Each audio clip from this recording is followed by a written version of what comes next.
Narcissism tends to breed destruction. Even in its most trivial forms, it can destroy healthy interactions, and engaging in long-term relationships with a narcissist can lead to significant trauma, distress, and devastation.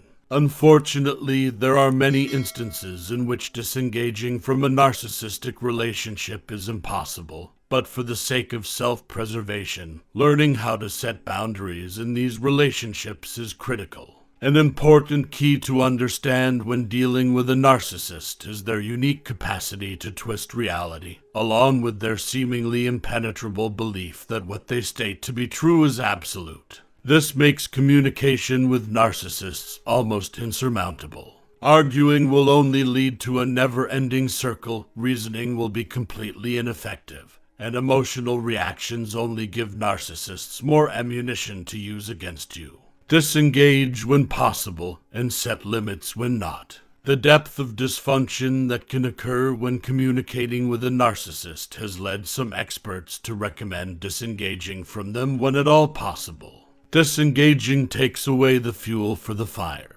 It gives you a chance to breathe and regroup. But when this is not an option, victims of narcissists often find themselves forced into the role of limit setting.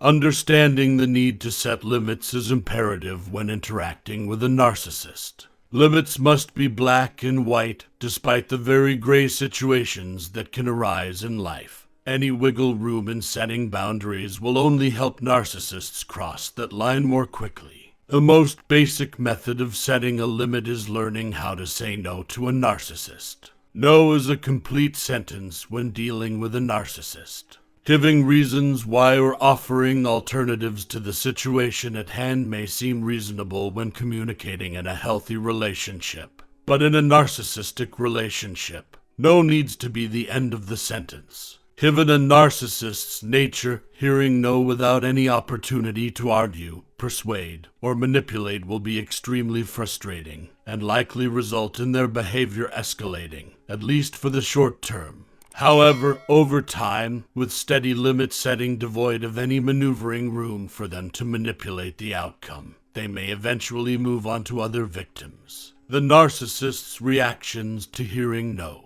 Successful limit setting with a narcissist begins with a critical understanding of your empowerment to say no. You have permission to turn a narcissist down, to disagree with them, and to give them an answer of no without needing to justify it. However, that doesn't mean it will be smooth sailing from that point on. There are some basic reactions you can expect to see when you start setting limits with a narcissist. They may immediately ask for your rationale. Accepting no as a final answer is alien to the innate nature of a narcissist. They are essentially programmed to pursue their wants at the cost of everyone around them. So their initial reaction to being told no will likely be an intense campaign to find out why. They may try to engage you in an argument. Pushing your buttons and employing personal insults is a surefire way for a narcissist to try to distract you from setting a limit with them.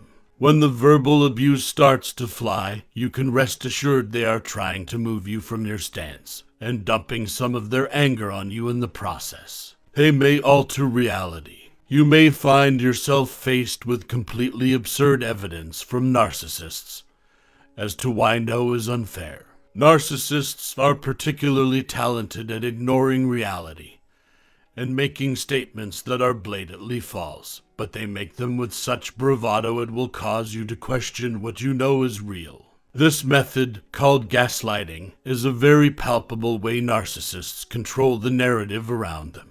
They may slander you to others. When a narcissist cannot get what they want, demeaning you to others is a defense mechanism to falsely build up their self-image. It also helps them rationalize, in their own minds, why you're telling them no in the first place. If there is something inherently wrong with you, then your answer of no can be considered illogical and unfair.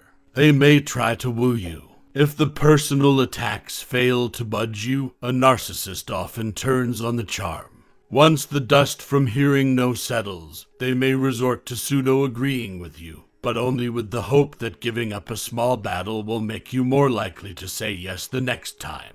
It's all about power and control with a narcissist. So if emotional damage doesn't make you rethink your answer, they will likely consider agreeableness an option.